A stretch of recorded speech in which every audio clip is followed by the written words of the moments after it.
ನಮಸ್ಕಾರ ಸ್ನೇಹಿತರೆ, ಎಲ್ಲರಿಗೂ ಸ್ಟಡಿ ಡೇಸ್ ಕನ್ನಡ ಯೂಟ್ಯೂಬ್ ಚಾನಲ್ಗೆ ಸ್ವಾಗತ. ಸ್ನೇಹಿತರನ್ನ ಇವತ್ತಿನೊಂದು ವಿಡಿಯೋದಲ್ಲಿ ಏಪ್ರಿಲ್ 10 ಮತ್ತು 11 ಒಂದು ಕರೆಂಟ್ ಅಫೇರ್ಸ್ ಸ್ಟಾರ್ಟ್ ಮಾಡೋಕ್ಕಿಂತ ಮುಂಚಿತವಾಗಿ ಯಾರಾದರೂ ನಮ್ಮ ಚಾನಲ್ಗೆ ಸಬ್ಸ್ಕ್ರೈಬ್ ಆಗಿಲ್ಲ ಅಂದರೆ ಚಾನಲ್ನ ಸಬ್ಸ್ಕ್ರೈಬ್ ಮಾಡಿ, ಶೇರ್ ಮಾಡಿ, ಲೈಕ್ ಮಾಡಿ ಮತ್ತು ಬೆಲ್ ಐಕನ್ನ ಕ್ಲಿಕ್ ಮಾಡಿ.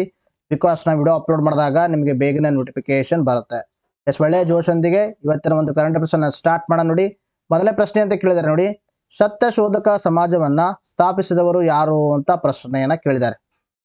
ಅದಕ್ಕೆ ಸರಿಯಾಗಿರ್ತಕ್ಕಂಥ ಉತ್ತರ ಯಾವುದಂದ್ರೆ ದಟ್ ಇಸ್ ಜ್ಯೋತಿಬಾ ಫುಲೆ. ಇದಕ್ಕೆ ಸರಿಯಾಗಿರ್ತಕ್ಕಂಥ ಉತ್ತರವಾಗಿದೆ. ನೋಡ್ರಿ, ಬಹಳ ಇಂಪಾರ್ಟೆಂಟ್ ಆಗಿರ್ತಕ್ಕಂಥ ಪ್ರಶ್ನೆ ಇದು. ಸೊ ನಿಮ್ಮ ಎಕ್ಸಾಮ್ ಅಲ್ಲಿ ಸುಮಾರು ಬಾರಿ ಪ್ರಶ್ನೆಯನ್ನು ಕೇಳಿದ್ದಾರೆ.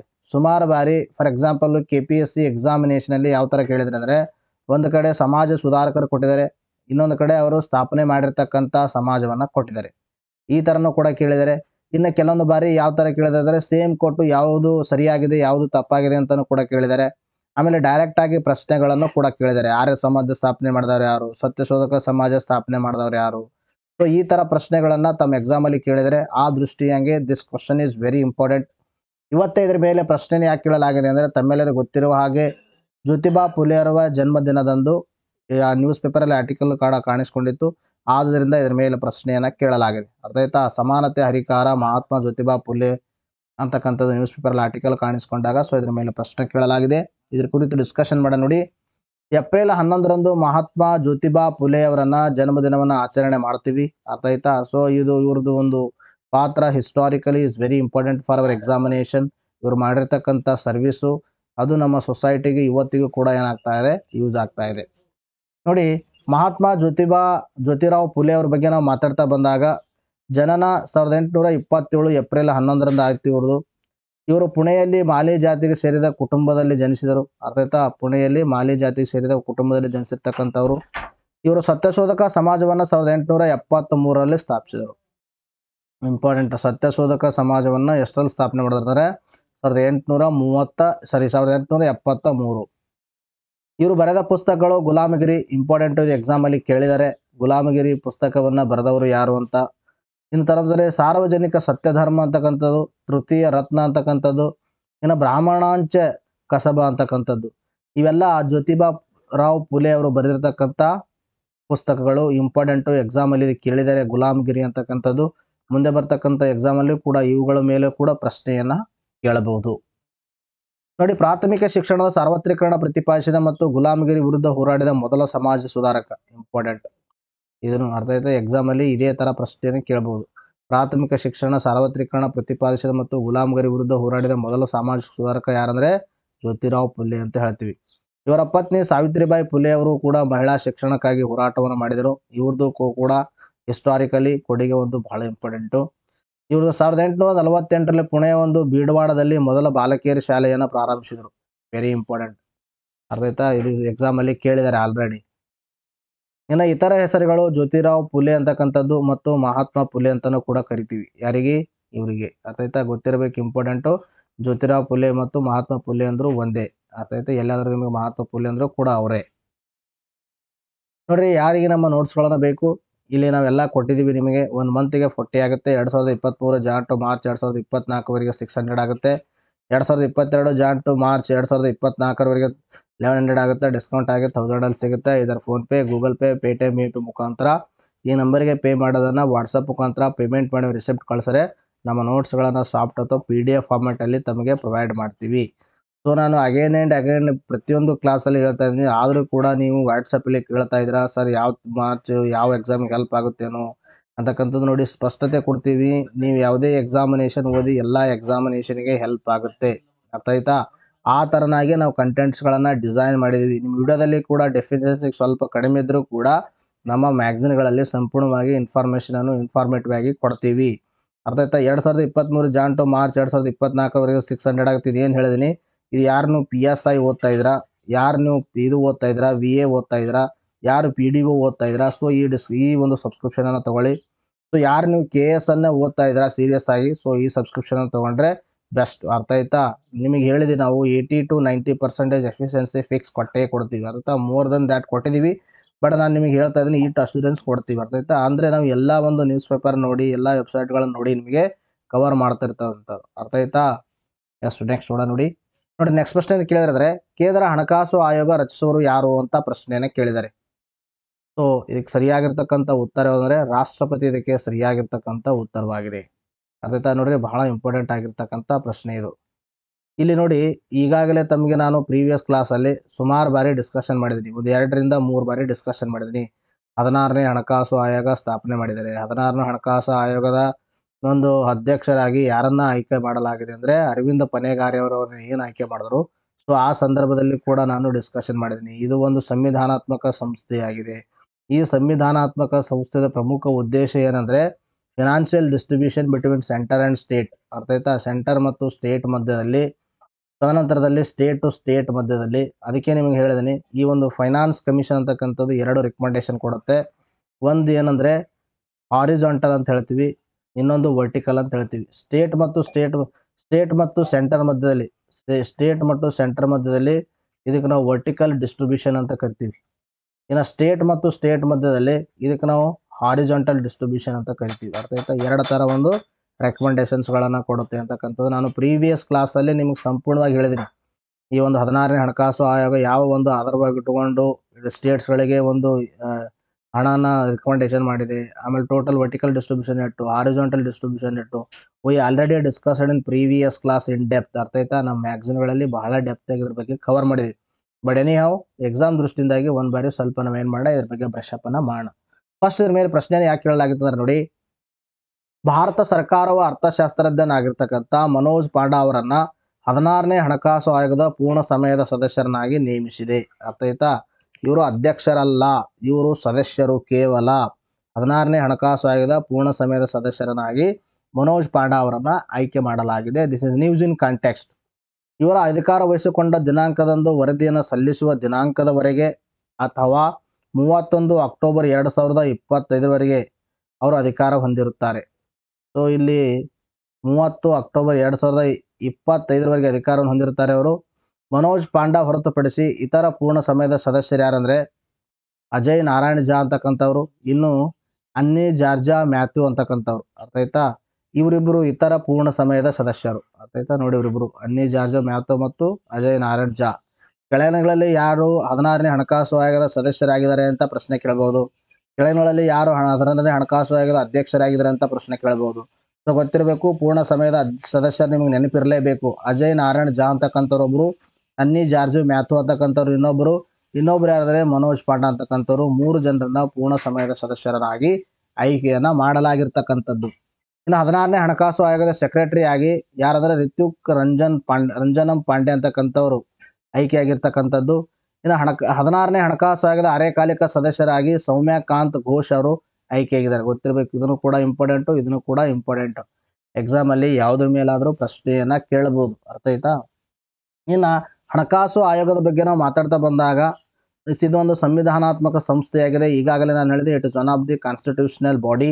Constitutional bodies are the bodies those related information are available in Indian constitution. ಅರ್ಥ? ಅದಕ್ಕೆ ಸಂಬಂಧಪಟ್ಟಿರ್ತಕ್ಕಂಥ ಇನ್ಫಾರ್ಮೇಷನ್ ಇಂಡಿಯನ್ ಕಾನ್ಸ್ಟಿಟ್ಯೂಷನ್ದಲ್ಲಿ ಇದ್ದರೆ that is the constitutional body ಅಂತ ಹೇಳ್ತೀವಿ. ಅಥವಾ ಆಯ್ತು, ಯಾವುದಾದ್ರೂ ಒಂದು ಆರ್ಟಿಕಲ್ಲು ಈ ಒಂದು ಸಂಸ್ಥೆ ಬಗ್ಗೆ ಮಾತಾಡ್ತಾ ಇದ್ರೆ ಸೊ ಅದಕ್ಕೆ ನಾವೇನು ಕರಿತೀವಿ, ಕಾನ್ಸ್ಟಿಟ್ಯೂಷನಲ್ ಬಾಡಿ ಅಂತ ಹೇಳ್ತೀವಿ. ಇದು ಕುರಿತು ತಿಳಿಸುವ ವಿಧಿ 280ನೇ ವಿಧಿ ತಿಳಿಸುತ್ತೆ. ಪ್ರತಿ 5 ವರ್ಷಕ್ಕೊಮ್ಮೆ ರಾಷ್ಟ್ರಪತಿಯವರು ನೇಮಕವನ್ನು ಮಾಡ್ತಾರೆ. ಇದು ಕೇಂದ್ರ ಮತ್ತು ರಾಜ್ಯಗಳ ನಡುವೆ ತೆರಿಗೆಯನ್ನು ಹಂಚುತ್ತದೆ. ಅರ್ಥ ನಿಮ್ಗೆ ಈಗಾಗಲೇ financial distribution between centre and state to state. ಹಣಕಾಸು ಆಯೋಗವು ವರದಿಯನ್ನು ರಾಷ್ಟ್ರಪತಿಯವರಿಗೆ ನೀಡುತ್ತದೆ. ಅರ್ಥ ಆಯ್ತಾ? ವರದಿ ಯಾರಿಗೆ ನೀಡ್ತದ? ರಾಷ್ಟ್ರಪತಿಯವರಿಗೆ ನೀಡ್ತದ. ಇನ್ನು ಇದು 5 ಜನ ಸದಸ್ಯರನ್ನ ಒಳಗೊಂಡಿರ್ತದೆ. ಅರ್ಥ ಆಯ್ತಾ? ಎಷ್ಟು ಜನ ಸದಸ್ಯರನ್ನ ಒಳಗೊಂಡಿರ್ತದ ಅಂತ ಪ್ರಶ್ನೆ ಕೇಳಿದಾಗ ಗೊತ್ತಿರಬೇಕು. ಎಷ್ಟು ಜನ ಅಂದರೆ 5 ಜನ ಸದಸ್ಯರನ್ನ ಒಳಗೊಂಡಿರ್ತಾರೆ. ಭಾರತದ ಮೊದಲ ಹಣಕಾಸು ಆಯೋಗವನ್ನ ಕೆ.ಸಿ. ನಿಯೋಗಿಯವರ ಅಧ್ಯಕ್ಷತೆಯಲ್ಲಿ 1951ರಲ್ಲಿ ನೇಮಿಸಲಾಯಿತು. First finance commission. ಅರ್ಥ? ಫಸ್ಟ್ ಫೈನಾನ್ಸ್ ಕಮಿಷನ್ ಅನ್ನ ಯಾವಾಗ ಸ್ಥಾಪನೆ ಮಾಡಲಾಯಿತು ಅಂತ ಪ್ರಶ್ನೆ ಕೇಳಿದಾಗ ಗೊತ್ತಿರಬೇಕು. ಯಾವಾಗಂದ್ರೆ 1951. ಅದರ ಅಧ್ಯಕ್ಷರು ಯಾರಾಗಂದ್ರೆ ಕೆ.ಸಿ. ನಿಯೋಗಿ. ಸೊ 14ನೇ ಹಣಕಾಸು ಆಯೋಗದ ಅಧ್ಯಕ್ಷರು ಯಾರಂದ್ರೆ ವೈ.ವಿ. ರೆಡ್ಡಿ. ಕೇಂದ್ರದಿಂದ ರಾಜ್ಯಕ್ಕೆ ಹಂಚಿಕೆಯಾಗಿರೋ ತೆರಿಗೆ ಪಾಲನ್ನ 42% ಶಿಫಾರಸು ಮಾಡಿದೆ. ನಾನು ಈಗಾಗಲೇ ಹೇಳಿದ್ದೀನಿ, ಸೆಂಟರಿಂದ ಸ್ಟೇಟ್ ಒಂದು ಗುಂಪನ್ನು ಒಟ್ಟಿಗೆ ತಗೊಂಡಾಗ ಇದು ಸ್ಟೇಟ್ಸ್ ಮತ್ತು ಯೂನಿಯನ್ ಟೆರಿಟರಿ ಎಲ್ಲ ಇದಾವೆ ಇದರಲ್ಲಿ. ಸೊ ಸೆಂಟರಿಂದ ಸ್ಟೇಟಿಗೆ ಎಷ್ಟಂದರೆ ₹100 ಕಲೆಕ್ಟ್ ಆಗಿತ್ತು ಅಂದರೆ ಅದರಲ್ಲಿ ₹42 ಎಲ್ಲ ಸ್ಟೇಟ್ಗಳಿಗೆ ಡಿಸ್ಟ್ರಿಬ್ಯೂಷನ್ ಮಾಡಬೇಕು ಒಟ್ಟಿಗೆ ತೆಗೆದುಕೊಂಡಾಗ ಅಂತಕ್ಕಂಥದ್ದು 14ನೇ ಹಣಕಾಸು ಆಯೋಗ ಶಿಫಾರಸು ಮಾಡಿತ್ತು. ಇನ್ನು 15ನೇ ಹಣಕಾಸು ಆಯೋಗದ ಬಗ್ಗೆ ಮಾತಾಡ್ತಾ ಬಂದಾಗ ಅಧ್ಯಕ್ಷ ವಹಿಸಿಕೊಳ್ಳೋರು NK ಸಿಂಗ್ ಅವರು. ಇದನ್ನು 2020 ಏಪ್ರಿಲ್ 1ರಿಂದ 2025 ಮಾರ್ಚ್ 31ರವರೆಗೆ ಅಧಿವೇಶನ ಹೊಂದಿತ್ತು. ಆದರೆ ಕೇಂದ್ರ ಸರ್ಕಾರ ಇದರ ಅವಧಿಯನ್ನು 2026ವರೆಗೆ ವಿಸ್ತರಿಸಿತು. ಕೇಂದ್ರದಿಂದ ರಾಜ್ಯಕ್ಕೆ ಹಂಚಿಕೆಯಾಗುವ ತೆರಿಗೆ ಪಾಲನ್ನು 41% ಶಿಫಾರಸು ಮಾಡಿದೆ. ಅರ್ಥ ಆಯ್ತಾ? ನೋಡಿ, ಇಲ್ಲೊಂದು ಸ್ವಲ್ಪ ನಿಮಗೆ ವೇರಿಯೇಷನ್ ಆಗಿದೆ, ಸ್ವಲ್ಪ ಡೇಟಾ ಇಲ್ಲಿ. ಇದು ಆ್ಯಕ್ಚುಲಿ 30 ಆಗಬೇಕು. ಅರ್ಥ ಆಯ್ತಾ? ಇದು 30 ಆಗಬೇಕು. ಇಲ್ಲಿ 25 ಅಂತ ನಾನು ಹೇಳಿದ್ದೀನಿ, ಎಲ್ಲರೂ ತಿದ್ದುಪಡಿ ಮಾಡ್ಕೊಳ್ಳಿ. ಇದು 30. ಇನ್ನೊಂದು ಬಾರಿ ಇವರ ಒಂದು ಅಧಿಕಾರ ಅವಧಿಯನ್ನು ನೀವೇನು ಮಾಡಿರಿ ಅಂದರೆ ಸ್ವಲ್ಪ ವೆರಿಫೈ ಮಾಡ್ಕೊಳ್ಳಿ. ಅರ್ಥ ಆಯ್ತಾ? ಸ್ವಲ್ಪ ಅಲ್ಲಿ ವ್ಯತ್ಯಾಸ ಆಗಿದೆ ಡೇಟಾ. ಇನ್ನು ಈಗಾಗಲೇ ನಮಗೆ ಹೇಳಿದ ಹಾಗೆ ಈ ಒಂದು ರಾಜ್ಯ ಮತ್ತು ರಾಜ್ಯಗಳ ಮಧ್ಯದಲ್ಲಿ ಡಿಸ್ಟ್ರಿಬ್ಯೂಷನ್ಗೆ ನಾವು ಹಾರಿಜಾಂಟಲ್ ಡಿಸ್ಟ್ರಿಬ್ಯೂಷನ್ ಅಂತ ಹೇಳ್ತೀವಿ. ಇನ್ನು 15ನೇ ಹಣಕಾಸು ಆಯೋಗ ವರ್ಟಿಕಲ್ ಡಿಸ್ಟ್ರಿಬ್ಯೂಷನ್ ಎಷ್ಟು ರೆಕಮೆಂಡೇಶನ್ ಮಾಡಿದೆ ಅಂದರೆ 41%. ಇದನ್ನು ಕೂಡ ಇಂಪಾರ್ಟೆಂಟು. 15ನೇ ಹಣಕಾಸು ಆಯೋಗದ ಪ್ರಕಾರ ಕೇಂದ್ರದಿಂದ ರಾಜ್ಯಕ್ಕೆ ಎಷ್ಟು ಡಿಸ್ಟ್ರಿಬ್ಯೂಷನ್ ಆಗಬೇಕು ಅಂತಕ್ಕಂತ ಹೇಳಿದೆ 41%. ಅರ್ಥ ಆಯ್ತಾ? ನೋಡಿರಿ, ನಿಮಗೆ KS ಎಕ್ಸಾಮಿನೇಷನ್ ನೆಕ್ಸ್ಟ್ ಬರ್ತಕ್ಕಂಥ KS ಎಕ್ಸಾಮಲ್ಲಿ you have to expect one question. ಹಣಕಾಸು ಆಯೋಗದ ಮೇಲೆ ಫಿಕ್ಸ್ ನಿಮಗೆ ಒಂದು ಕ್ವಶನ್ ಬರುತ್ತೆ. ಅರ್ಥ ಆಯ್ತಾ? ಯಾಕಂದರೆ ಇತ್ತೀಚೆಗೆ ತಮ್ಮೆಲ್ಲರಿಗೂ ಗೊತ್ತಿರುವ ಹಾಗೆ ಹಣಕಾಸು ಆಯೋಗ ಸುದ್ದಿಯಲ್ಲಿತ್ತು. ಎಲ್ಲ ಕೆಲವೊಂದು ರಾಜ್ಯಗಳು ಸೆಂಟರು ನಮಗೆ ಹಣವನ್ನು ಕೊಡ್ತಾ ಇಲ್ಲ ಅಂತ ಹೋಗಿದೆವು. ಆಮೇಲೆ ಇನ್ನೊಂದು ಕ್ವಶನ್ ಏನಂದರೆ ನಿಮಗೆ NDRF, ಅರ್ಥ ಆಯ್ತಾ, ನ್ಯಾಷನಲ್ ಡಿಸಾಸ್ಟರ್ ಮ್ಯಾನೇಜ್ಮೆಂಟ್ ಫೋರ್ಸ್ ಅಥವಾ ನ್ಯಾಷನಲ್ ಡಿಸಾಸ್ಟರ್ ಮ್ಯಾನೇಜ್ಮೆಂಟ್ ಅಥಾರಿಟಿ ಅಂತ ಏನಿದಾವೆ, ಸೊ ಇವುಗಳ ಮೇಲೂ ಕೂಡ ಪ್ರಶ್ನೆಯನ್ನು ಬರುತ್ತೆ. ಅರ್ಥ ಆಯ್ತಾ? ಯಾಕಂದರೆ ಇದನ್ನು ಕೂಡ ಜಾಸ್ತಿ ಸುದ್ದಿಯಲ್ಲಿ ಇರ್ತಕ್ಕಂಥದ್ದು.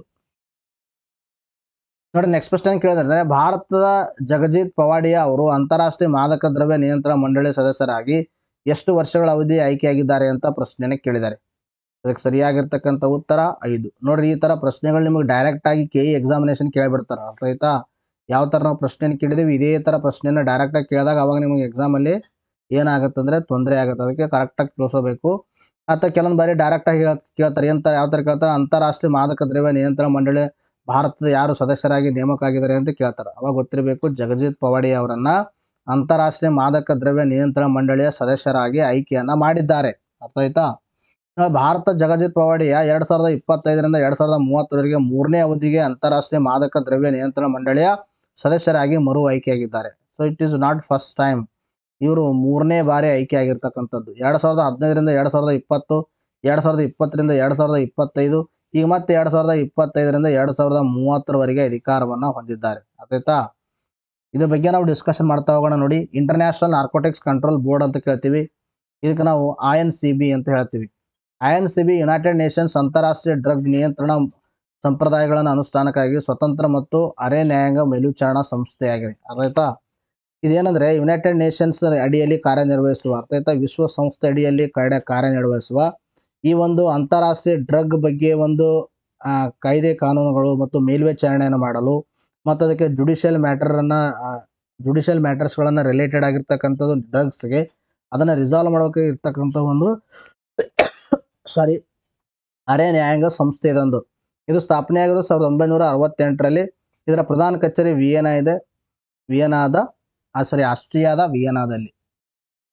ನೋಡ್ರಿ, ನೆಕ್ಸ್ಟ್ ಕ್ವಶನ್ ಕೇಳಿದಾರೆ ಅಂದರೆ ವಿಶ್ವ ಹೋಮಿಯೋಪತಿ ದಿನವನ್ನು ಯಾವಾಗ ಆಚರಿಸಲಾಗುತ್ತದೆ ಅಂತ ಪ್ರಶ್ನೆ ಕೇಳಿದ್ದಾರೆ. ಇದಕ್ಕೆ ಸರಿಯಾಗಿರ್ತಕ್ಕಂಥ ಉತ್ತರ ಏಪ್ರಿಲ್ 10. ಇದಕ್ಕೆ ಸರಿಯಾಗಿರ್ತಕ್ಕಂಥ ಉತ್ತರವಾಗಿದೆ. ನೋಡ್ರಿ, ನೀವು ಹಿಂಗೆ ಅನ್ಕೋಬೇಡಿ, ಡೇ ಕೇಳಲ್ಲ KS ಎಕ್ಸಾಮಿಗೆ, ಡೇ ಕೇಳಲ್ಲ ಪ್ರಿಲಿಮ್ಸ್ಗೆ ಅಂತ ಅನ್ಕೊಳಕ್ ಹೋಗ್ಬೇಡಿ. ಅರ್ಥ ಆಯ್ತಾ? ನಿಮ್ಮ KS ಪ್ರಿಲಿಮ್ಸಲ್ಲೂ ಕೂಡ ಈ ಥರ ಪ್ರಶ್ನೆಗಳನ್ನು ಕೇಳ್ತಾರೆ. ಒಂದು ಕಡೆ ಏನು ಕೊಟ್ಟಿದ್ದಾರೆ, ಡೇಗಳನ್ನು ಕೊಟ್ಟಿದ್ದಾರೆ, ಒಂದು ಕಡೆ ಅವುಗಳ ಡೇಟ್ ಕೂಡ ಕೊಟ್ಟಿದ್ದಾರೆ. ಸೊ ಅವಾಗ ಯಾವುದು ಸರಿಯಾಗಿದೆ ಯಾವುದು ತಪ್ಪಾಗಿದೆ ಅಂತ ಪ್ರಶ್ನೆಗಳನ್ನು ಕೇಳಿದ್ದಾರೆ ಪ್ರೀವಿಯಸ್ ಒಂದು KS ಪ್ರಿಲಿಮ್ಸಲ್ಲಿ.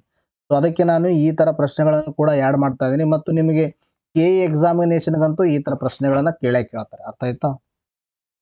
ವಿಶ್ವ ಹೋಮಿಯೋಪತಿ ದಿನವನ್ನು ವಾರ್ಷಿಕವಾಗಿ ಪ್ರಪಂಚದಾದ್ಯಂತ ಏಪ್ರಿಲ್ 10ರಂದು ಆಚರಿಸಲಾಗುತ್ತೆ. ಹೋಮಿಯೋಪತಿಯ ಒಂದು ಸಂಸ್ಥಾಪಕ ಎಂದು ಪರಿಗಣಿಸಲ್ಪಟ್ಟ ಜರ್ಮನಿಯ ವೈದ್ಯ ಮತ್ತು ರಸಾಯನಶಾಸ್ತ್ರಜ್ಞರಾಗಿರ್ತಕ್ಕಂಥ ಡಾಕ್ಟರ್ ಕ್ರಿಸ್ಟಿಯನ್ ಫ್ರೆಡ್ರಿಕ್ ಸ್ಯಾಮ್ಯುಯಲ್ ಹ್ಯಾನ್ಮನ್ ಅವರ ಜನ್ಮ ವಾರ್ಷಿಕೋತ್ಸವವನ್ನು ವಿಶ್ವ ಆರೋಗ್ಯ ಸಂಸ್ಥೆ ಸ್ಮರಿಸುತ್ತದೆ. ಇಂಪಾರ್ಟೆಂಟ್, ನಿಮಗೆ ಎಕ್ಸಾಮಲ್ಲಿ ಪ್ರಶ್ನೆ ಕೇಳ್ಬೋದು ಏನಂದರೆ ಯಾವ ಥರ ಕೇಳ್ಬೋದು ಅಂದರೆ ಫ್ರೆಡ್ರಿಕ್ ಸ್ಯಾಮ್ಯುಯಲ್ ಹ್ಯಾನ್ಮನ್ ಅವರು ಯಾವ ಕ್ಷೇತ್ರಕ್ಕೆ ಸಂಬಂಧಿಸಿದರು ಅಂತ ಪ್ರಶ್ನೆ ಕೇಳಿರಬಹುದು, ಅಥವಾ ಯಾವ ಒಂದು ಕ್ಷೇತ್ರದಿಂದ ಅವರು ಫೇಮಸ್ ಆಗಿದ್ದಾರೆ ಅಂತ ಕೇಳ್ಬೋದು. ಸೊ ಅವ್ರು ಯಾವುದಂದರೆ ಹೋಮಿಯೋಪತಿಗೆ ಅವರು ಕೊಟ್ಟಿರ್ತಕ್ಕಂಥ ಕೊಡುಗೆಯನ್ನು ಆಧರಿಸಿ ಅವರ ಜನ್ಮದಿನದಂದು ವಿಶ್ವ ಹೋಮಿಯೋಪತಿ ದಿನವನ್ನು ನಾವು ಸೆಲೆಬ್ರೇಟ್ ಮಾಡ್ತೀವಿ. ಅದು ಯಾವಾಗ ಅಂದರೆ ಏಪ್ರಿಲ್ 10ರಂದು. 2024ರ ಹೋಮಿಯೋಪತಿ ದಿವಸದ ಒಂದು ಧ್ಯೇಯವಾಕ್ಯ ಏನಾಗಿತ್ತು ಅಂದರೆ ಒಂದು ಆರೋಗ್ಯ ಒಂದು ಕುಟುಂಬ ಅಂತಕ್ಕಂಥದ್ದು 2024ರ ಹೋಮಿಯೋಪತಿ ಒಂದು ಥೀಮ್ ಆಗಿರ್ತಕ್ಕಂಥದ್ದು. ನೋಡಿ, ನೆಕ್ಸ್ಟ್ ಪ್ರಶ್ನೆ ಕೂಡ ಇಂಪಾರ್ಟೆಂಟು. ವಿಶ್ವಸಂಸ್ಥೆ ಮಹಿಳಾ ಹಕ್ಕುಗಳ ಆಯೋಗದ ಅಧ್ಯಕ್ಷವಾಗಿ ಯಾವ ದೇಶವನ್ನ ಆಯ್ಕೆ ಮಾಡಲಾಗಿದೆ ಅಂತ ಪ್ರಶ್ನೆ ಕೇಳಿದರೆ ಅದಕ್ಕೆ ಸರಿಯಾಗಿರ್ತಕ್ಕಂಥ ಉತ್ತರ ಸೌದಿ ಅರೇಬಿಯಾ. ಸ್ವಲ್ಪ ಕನ್ನಡದಲ್ಲಿ ಇದಕ್ಕೆ ಒಂದು ಟ್ರಾನ್ಸ್ಲೇಷನ್ ಇದಾಗಿರ್ಬೋದು, ಬಟ್ ಇಂಗ್ಲಿಷ್ನಲ್ಲಿ ಅದಕ್ಕೆ ಏನು ಕರಿತೀವಿ ಅಂದ್ರೆ commission on status of women ಅಂತ ಹೇಳ್ತೀವಿ. ಅರ್ಥ ಆಯ್ತಾ? ಮಹಿಳಾ ಸ್ಥಿತಿಯ ಕುರಿತು ವಿಶ್ವಸಂಸ್ಥೆ ಆಯೋಗದ ಅಧ್ಯಕ್ಷವಾಗಿ ಅರ್ಥ commission on status of women ಒಂದು ಅಧ್ಯಕ್ಷವಾಗಿ ಸೌದಿ ಅರೇಬಿಯಾವನ್ನ ಆಯ್ಕೆ ಮಾಡಲಾಗಿದೆ. Important, commission on status of women ಅಂತಕ್ಕಂಥದ್ದು ಮಹಿಳೆಯರಿಗೆ ಒಂದು ಎಕ್ಸ್ಕ್ಲೂಸಿವ್ ಆಗಿರ್ತಕ್ಕಂಥ ಒಂದು ಯುನೈಟೆಡ್ ನೇಷನ್ ಅಡಿಯಲ್ಲಿ ಕಾರ್ಯನಿರ್ವಹಿಸ್ತಕ್ಕಂಥ ಒಂದು ಸಂಸ್ಥೆಯಾಗಿದ್ದು, ಈ ಸಂಸ್ಥೆಯ ಒಂದು ಅಧ್ಯಕ್ಷವಾಗಿ ಈ ಸಂಸ್ಥೆ ಒಂದು 69ನೇ ಸೆಷನ್ದ ಒಂದು ಅಧ್ಯಕ್ಷವಾಗಿ ಸೌದಿ ಅರೇಬಿಯಾ ಆಯ್ಕೆಯಾಗಿದೆ. 2025ರಲ್ಲಿ ನಡೆಯುವ ಮಹಿಳಾ ಹಕ್ಕುಗಳ ಆಯೋಗದ 69ನೇ ಅಂದ್ರೆ ಮಹಿಳಾ ಹಕ್ಕುಗಳ ಆಯೋಗ ಅಂದ್ರೆ have to remember that is commission on status of women related ಇರ್ತಕ್ಕಂಥ 69ನೇ ಅಧಿವೇಶನ. ಈ 69ನೇ ಅಧಿವೇಶನಕ್ಕೆ ಸೌದಿ ಅರೇಬಿಯಾವನ್ನ ಆಯ್ಕೆ ಮಾಡಲಾಗಿದೆ. ನೋಡಿ, ಸೌದಿ ಅರೇಬಿಯಾದಲ್ಲಿ ಮಹಿಳೆಯರಿಗೆ ರಿಲೇಟೆಡ್ ಒಂದು ಏನು ಒಂದು ಅದರ ಒಂದು ನೇಷನ್ಸ್ಗಳಲ್ಲಿ ಎಂಜಾಯ್ ಮಾಡ್ತಾರ ಅಂತಂದೊಂದು ಫ್ರೀಡಮ್ ಇಲ್ಲಂದ್ರೂ ಕೂಡ ಸೌದಿ ಅರೇಬಿಯಾಗೆ ಈ ಒಂದು ಆಯೋಗದ ಅಧ್ಯಕ್ಷವಾಗಿ ಕೊಟ್ಟಿದ್ದು ಒಂದು ವಿಚಿತ್ರವಾಗಿರ್ತಕ್ಕಂಥದ್ದು. ಆಯ್ತಾ? ಸೊ ಅಲ್ಲಿ ಕೂಡ ಒಂದು ರೆಸಲ್ಯೂಷನ್, ಅಲ್ಲಿ ಕೂಡ ಒಂದು ರೆವಲ್ಯೂಷನ್ ಮಹಿಳೆ ರಿಲೇಟೆಡ್ ಮತ್ತು ಅಲ್ಲಿ ಕೂಡ ಹಕ್ಕುಗಳನ್ನು ಪ್ರೊವೈಡ್ ಮಾಡಲಿ ಅನ್ನೋ ಉದ್ದೇಶದಿಂದಾಗಿ ಒಂದು ಏನು ಇರಾಕು ಇರಾನು ಈ ದೇಶಗಳಲ್ಲಿ ಸ್ವಲ್ಪ ಮಹಿಳೆಯರಿಗೆ ಒಂದು ಫ್ರೀಡಮ್ ಏನು ಕಡಿಮೆ ಇದೆ, ಸೊ ಅಲ್ಲಿ ಪ್ರಮೋಟ್ ಆಗಲಿ ಅನ್ನೋ ಉದ್ದೇಶದಿಂದಾಗಿ ಸೌದಿ ಅರೇಬಿಯಾವನ್ನ ಅಧ್ಯಕ್ಷವಾಗಿ ಆಯ್ಕೆ ಮಾಡಲಾಗಿರ್ತಕ್ಕಂಥದ್ದು. Commission on status of women ಬಗ್ಗೆ ಮಾತಾಡ್ತಾ ಬಂದಾಗ ಇದು 1946ರಲ್ಲಿ ಸ್ಥಾಪನೆಯಾಗಿರ್ತಕ್ಕಂಥದ್ದು. ಇದು ಲಿಂಗ ಸಮಾನತೆ ಮತ್ತು ಮಹಿಳೆಯರ ಒಂದು ಅಧಿಕಾರವನ್ನು ನೀಡುತ್ತದೆ. ಅರ್ಥಾಯ್ತಾ? ಲಿಂಗ ಸಮಾನತೆ, ಜೆಂಡರ್ ಇಕ್ವಾಲಿಟಿ, ಅರ್ಥಾಯ್ತಾ? ಜೆಂಡರ್ ಇಕ್ವಾಲಿಟಿಯನ್ನು ಪ್ರೊವೈಡ್ ಮಾಡುತ್ತೆ. ಇನ್ನು ವುಮೆನ್ಸ್ಗಳಿಗೆ ಪವರ್ ರಿಲೇಟೆಡ್ ಕೂಡ ಏನು ಮಾಡುತ್ತೆ, ಕಾಳಜಿಯನ್ನು ವಹಿಸುತ್ತೆ. ಇದು ಯುಎನ್ ಆರ್ಥಿಕ ಮತ್ತು ಸಾಮಾಜಿಕ ಮಂಡಳಿ ಒಂದು ಕ್ರಿಯಾತ್ಮಕ ಆಯೋಗವಾಗಿದೆ. ಸೌದಿ ಅರೇಬಿಯಾದ ಬಗ್ಗೆ ಮಾತಾಡ್ತಾ ಬಂದಾಗ ರಿಯಾದ್ ಇದರ ಒಂದು ರಾಜಧಾನಿಯಾಗಿದೆ. ಇದರ ಕರೆನ್ಸಿ ಸೌದಿ ರಿಯಾಲ್. ಅರ್ಥಾಯ್ತಾ? ರಿಯಾಲ್ ಇದರ ಒಂದು ಕರೆನ್ಸಿ ಆಗಿರ್ತಕ್ಕಂಥದ್ದು. ಇಂಪಾರ್ಟೆಂಟ್. ಎಸ್, ನೆಕ್ಸ್ಟ್ ನೋಡಿ ನೆಕ್ಸ್ಟ್ ಪ್ರಶ್ನೆ ಕೂಡ ಬಹಳ ಇಂಪಾರ್ಟೆಂಟ್. ನಿಮಗೆ ಎಕ್ಸಾಮ್ ಅಲ್ಲಿ ಡೈರೆಕ್ಟ್ ಆಗಿ ಪ್ರಶ್ನೆ ಬರಬಹುದು ಇದ್ರ ಮೇಲೆ. ಕೆಇ ಎಕ್ಸಾಮಿನೇಷನ್ ಅಲ್ಲಿ ವರ್ಲ್ಡ್ ಆರ್ಗನೈಸೇಷನ್ ಆಫ್ ರೈಟರ್ಸ್ ನಿಂದ ವಿಶ್ವ ಸಾಹಿತ್ಯ ಪ್ರಶಸ್ತಿ ಗೆದ್ದವರು ಯಾರು ಅಂತ ಪ್ರಶ್ನೆ ಕೇಳಿದ್ದಾರೆ. ಸೊ ಇದಕ್ಕೆ ಸರಿಯಾಗಿರ್ತಕ್ಕಂಥ ಉತ್ತರ ಯಾವ್ದಂದ್ರೆ ದಟ್ ಈಸ್ 3ನೇ option, Mamata G Sagar is the right answer. ನೋಡ್ರಿ, ಕನ್ನಡದ ಹೆಸರಾಂತ ಕವಯಿತ್ರಿ, ಲೇಖಕಿ ಮತ್ತು ಹೋರಾಟಗಾರ್ತಿ ಮಮತಾ ಜಿ ಸಾಗರ್ ಅವರನ್ನ ಸಾಹಿತ್ಯ ಲೋಕಕ್ಕೆ ನೀಡಿದ ಕೊಡುಗೆಗಳಾಗಿ ವರ್ಲ್ಡ್ ಆರ್ಗನೈಸೇಷನ್ ಆಫ್ ರೈಟರ್ಸ್ ಇಂದ ವಿಶ್ವ ಸಾಹಿತ್ಯ ಪ್ರಶಸ್ತಿಯನ್ನ ಗೆದ್ದಿದ್ದಾರೆ. ಗೊತ್ತಿರಬೇಕು, ವರ್ಲ್ಡ್ ಆರ್ಗನೈಸೇಷನ್ ಆಫ್ ರೈಟರ್ಸ್ ಅಂತಕ್ಕಂಥದ್ದು ವಿಶ್ವ ಸಾಹಿತ್ಯ ಪ್ರಶಸ್ತಿ ನೀಡುತ್ತೆ. ಆ ಒಂದು ಸಾಹಿತ್ಯ ಪ್ರಶಸ್ತಿಗೆ ಕನ್ನಡದ ಒಂದು ಕವಯಿತ್ರಿ ಆಗಿರ್ತಕ್ಕಂಥವ್ರು, ಲೇಖಕಿ ಆಗಿರ್ತಕ್ಕಂಥವ್ರು ಮತ್ತು ಹೋರಾಟಗಾರ್ತಿ ಆಗಿರ್ತಕ್ಕಂಥ ಮಮತಾ ಜಿ ಸಾಗರ್ ಅವರಿಗೆ ನೀಡಿದ್ದಾರೆ. It is very important. ಅರ್ಥ ಆಯ್ತಾ? ನಿಮ್ಮ ಎಕ್ಸಾಮ್ ಅಲ್ಲಿ ಡೈರೆಕ್ಟ್ ಆಗಿ ಪ್ರಶ್ನೆ ಕೇಳಬಹುದು ಇದ್ರ ಮೇಲೆ. ಅರ್ಥ ಆಯ್ತಾ? ಎಸ್, ನೆಕ್ಸ್ಟ್ ನೋಡಿ ಇವರ ಗಮನಾರ್ಹ ಕೃತಿಗಳು ಏನಂದ್ರೆ ಕಾಡು ನವಿಲಿನ ಹೆಜ್ಜೆ ಅಂತಕ್ಕಂಥದ್ದು, ನದಿಯ ನೀರಿನ ತೇವ ಅಂತಕ್ಕಂಥದ್ದು ಇವರು ಪ್ರಮುಖವಾಗಿರ್ತಕ್ಕಂಥ ಕೃತಿಗಳು. ಇವರಿಗೆ ಸಂದ ಪ್ರಶಸ್ತಿಗಳು ಸಂಚಿ ಹೊನ್ನಮ್ಮ ಪ್ರಶಸ್ತಿ 2019ರಲ್ಲಿ ಸಿಕ್ಕಿದೆ. ಭಾಷಾ ಭಾರತಿ ಅನುವಾದ ಪ್ರಶಸ್ತಿ 2019ರಲ್ಲಿ ಕೂಡ ಇವರಿಗೆ ಏನಾಗಿದೆ ಅಂದ್ರೆ ಈ ಪ್ರಶಸ್ತಿ ಕೂಡ ಲಭಿಸಿರ್ತಕ್ಕಂಥದ್ದು. ನೋಡಿ, ನೆಕ್ಸ್ಟ್ ಪ್ರಶ್ನೆ ಇಂಪಾರ್ಟೆಂಟ್. ಭಾರತವು ಇಗ್ಲಾಯಸ್ ಅನ್ನು ಯಾವ ದೇಶದಿಂದ ತರಿಸಿಕೊಂಡಿದೆ ಅಂತ ಪ್ರಶ್ನೆ ಕೇಳಿದ್ದಾರೆ. ಅದಕ್ಕೆ ಸರಿಯಾಗಿರ್ತಕ್ಕಂಥ ಉತ್ತರ Russia is the right answer. ನೋಡ್ರಿ, ಇಂಪಾರ್ಟೆಂಟ್. ಸೇಮ್ ಇದೇ ತರ ಪ್ರಶ್ನೆಯನ್ನ ಕೇಳ್ಬೋದು ನೀವು. ಭಾರತ ಯಾವ ದೇಶದಿಂದ ಇಗ್ಲಾಯಸ್ ಅನ್ನು ತರಿಸಿಕೊಂಡಿದೆ ಅಥವಾ ಇತ್ತೀಚೆಗೆ ಸುದ್ದಿಯಲ್ಲಿದ್ದ ಇಗ್ಲಾಯಸ್ ಅಂತಕ್ಕಂಥದ್ದು ಏನು ಅಂತಕ್ಕಂಥ ಪ್ರಶ್ನೆಯನ್ನು ಕೂಡ ಕೇಳಬಹುದು. ಇದ್ರ ಬಗ್ಗೆ ಡಿಸ್ಕಷನ್ ಮಾಡೋಣ. ನೋಡಿ, ಭಾರತವು 24 ಇಗ್ಲಾಯಸ್ ವಿಮಾನಿ ವಿರೋಧಿ ಆಂಟಿ ಏರ್ಕ್ರಾಫ್ಟ್ ಮಿಸೈಲ್ಗಳನ್ನ ರಷ್ಯಾದಿಂದ ತರಿಸಿಕೊಂಡಿದೆ. ಅರ್ಥ ಆಯ್ತಾ? ಆಂಟಿ ಏರ್ಕ್ರಾಫ್ಟ್ ಅಂದ್ರೆ ಈಗ ಯಾವುದೇ ಒಂದು ಏರ್ಕ್ರಾಫ್ಟ್ ಒಂದು ಭಾರತವನ್ನು ಗುರಿಯಾಗಿಸಿಕೊಂಡು ಟಾರ್ಗೆಟ್ ಬರ್ತಾ ಇದ್ರೆ ಅಂತ ಟಾರ್ಗೆಟ್ಗಳನ್ನು ಹೊಡೆದು ಉರುಳಿಸಲು, ಅಂತ ವಿಮಾನಗಳನ್ನು ಹೊಡೆದು ಉರುಳಿಸಲು ಸೊ ಈ ಒಂದು ಮಿಸೈಲ್ ಅನ್ನ ತಯಾರು ಮಾಡಿರ್ತಕ್ಕಂಥದ್ದು ದಟ್ ಈಸ್ ಇಗ್ಲಾಯಸ್ ಅಂತಕ್ಕಂಥದ್ದು. ಇಗ್ಲಾಯಸ್ ಅಂತಕ್ಕಂಥದ್ದು ರಷ್ಯಾ ತಯಾರು ಮಾಡಿದ್ದು. ರಷ್ಯಾದಿಂದ ಭಾರತ ಏನ್ ಮಾಡಿದ್ರೆ 24ಗಳನ್ನ ತರಿಸಿಕೊಂಡಿದೆ. ಇಗ್ಲಾಯಸ್ ಒಂದು man portable air defence system ಆಗಿದೆ. ಅರ್ಥಾಯ್ತಾ? ಇದು ಒಂದು ಮ್ಯಾನ್ ಪೋರ್ಟೇಬಲ್ ಅಂದ್ರೆ ಇದಕ್ಕೆ ಏನ್ ಮಾಡೋದು ಅಂದ್ರೆ ಮಿಲಿಟರಿಯಲ್ಲಿ ನಾವು ಇದನ್ನ ಇಂಪೋಸ್ ಮಾಡಿದೇವೆ ಅಂದ್ರೆ ಅಥವಾ ಮಿಲಿಟರಿಯಲ್ಲಿ ಅಳವಡಿಸ್ಕೊಂಡೇವೆ ಅಂದ್ರೆ ಅಲ್ಲಿ ಇರ್ತಕ್ಕಂಥ ಮಿಲಿಟರಿ ಮ್ಯಾನ್ ಏನ್ ಮಾಡ್ಬೋದು ಅಂದ್ರೆ ಒಂದು ಪ್ಲೇಸ್ ಇಂದ ಇನ್ನೊಂದು ಪ್ಲೇಸ್ ಈಸಿಯಾಗಿ ಕ್ಯಾರಿ ಆನ್ ಮಾಡ್ಕೋಬಹುದು. ಅರ್ಥ ಆಯ್ತಾ? ಅಂದ್ರೆ ಮ್ಯಾನ್ ಪೋರ್ಟೇಬಲ್ ಮನುಷ್ಯ ಅಂದ್ರೆ ಹೊತ್ಕೊಂಡು ಆರಾಮಾಗಿ ಒಂದು ಪ್ಲೇಸ್ ಇಂದ ಇನ್ನೊಂದು ಪ್ಲೇಸ್ ಹೋಗಬಹುದು. ಅಂತ ಒಂದು ಆಂಟಿ ಏರ್ಕ್ರಾಫ್ಟ್ ಮಿಸೈಲ್ ರಷ್ಯಾದಿಂದ ಭಾರತ ಏನ್ ಮಾಡಿದೆ ತರಿಸ್ಕೊಂಡಿರ್ತಕ್ಕಂಥದ್ದು. ಇದು ಕಡಿಮೆ ಹಾರುವ ಅಂದ್ರೆ ಕಡಿಮೆ ಎತ್ತರಕ್ಕೆ ಹಾರುವ, ಕಡಿಮೆ ಎತ್ತರದಲ್ಲಿರ್ತಕ್ಕಂಥ ಕೆಲವೊಂದು ಏರ್ಕ್ರಾಫ್ಟ್ಗಳು ಭಾರತ ಮೇಲೆ ಏನ್ ಟಾರ್ಗೆಟ್ ಮಾಡ್ತಿರ್ತಾರೋ ಅವುಗಳನ್ನು ಹೊಡೆದುರುಳಿಸಲು ಒಂದು ಅತ್ಯಂತ ಒಂದು ಕ್ಷಮತೆಯನ್ನು ಹೊಂದಿದೆ.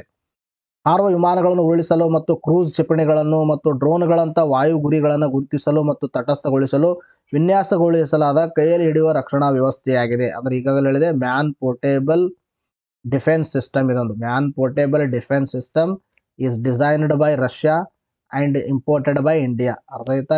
ಇಂಡಿಯಾ ಏನು ಮಾಡಿದೆ, ಇದನ್ನು ಇಂಪೋರ್ಟ್ ಮಾಡಿಕೊಂಡಿದೆ. That is defence system. ಅದು ಆಂಟಿ ಏರ್ಕ್ರಾಫ್ಟ್ ಮಿಸೈಲ್ ಇದೊಂದು. ಬಟ್ ನೆಕ್ಸ್ಟ್ ಇದೆ ಮೊದಲನೇ ಪ್ರಶ್ನೆ, ಟಿಸಾಟ್ 1A ಯಾವ ರೀತಿಯ ಉಪಗ್ರಹವಾಗಿದೆ ಅಂದರೆ ಭೂಕ್ಷಣ ಉಪಗ್ರಹ. ಸೋಡಿಯಂ ಸೈನೈಡ್ ಮೇಲೆ ಡಂಪಿಂಗ್ ವಿರೋಧಿ ಸುಂಕನ್ನು ವಿಧಿಸಲು ಯಾವ ಸಂಸ್ಥೆ ಶಿಫಾರಸು ಮಾಡಿದೆ ಅಂದರೆ directorate general of trade remedies ಅಂತಕ್ಕಂಥದ್ದು. ಭಾರತದಲ್ಲಿ ಮೊಟ್ಟ ಮೊದಲ ಬಾರಿಗೆ ಟೇಲ್ ವ್ಯಾಲಿ ವೆನೆಜುವೆ ಅಭಯಾರಣ್ಯದಲ್ಲಿ ಪತ್ತೆಯಾದ ನೆಪ್ಟಿಸ್ ಫಿಲಾರಾ ಯಾವ ಜಾತಿಗೆ ಸೇರಿದೆ ಅಂದರೆ ಇದೊಂದು ಚಿಟ್ಟೆ. ವಿಶ್ವ ವ್ಯಾಪಾರ ಸಂಸ್ಥೆಯಲ್ಲಿ ಅಕ್ಕಿಗೆ ಶಾಂತಿ ಷರತ್ತನ್ನು ಯಾವ ದೇಶ ಅನ್ವಯಿಸುತ್ತದೆ ಅಂತ ಪ್ರಶ್ನೆ ಕೇಳಿದರೆ ಅದಕ್ಕೆ ಸರಿಯಾಗಿರ್ತಕ್ಕಂಥ ಉತ್ತರ ಭಾರತ. ಐರ್ಲೆಂಡ್ನ ಹೊಸ ಪ್ರಧಾನಮಂತ್ರಿಯಾಗಿ ಆಯ್ಕೆಯಾದವರು ಯಾರು ಅಂತ ಪ್ರಶ್ನೆ ಕೇಳಿದರೆ ಇದಕ್ಕೆ ಸರಿಯಾಗಿರ್ತಕ್ಕಂಥ ಉತ್ತರ ಸೈಮನ್ ಹ್ಯಾರಿಸ್. 59ನೇ ಕೇಂದ್ರೀಯ ಮೀಸಲು ಪೊಲೀಸ್ ಪಡೆ ಶೌರ್ಯ ದಿನವನ್ನು ಯಾವಾಗ ಆಚರಣೆ ಮಾಡಲಾಗುತ್ತೆ ಅಂತ ಕೇಳಿದರೆ ಇದಕ್ಕೆ ಸರಿಯಾಗಿರ್ತಕ್ಕಂಥ ಉತ್ತರ ಏಪ್ರಿಲ್ 9. ಇವತ್ತಿಗೆ ವಿಡಿಯೋನ ಮುಗಿಸೋಣ, ಮತ್ತೆ ಮುಂದಿನ ವಿಡಿಯೋದಲ್ಲಿ ಭೇಟಿಯಾಗೋಣ. Thank you friends, take care, bye.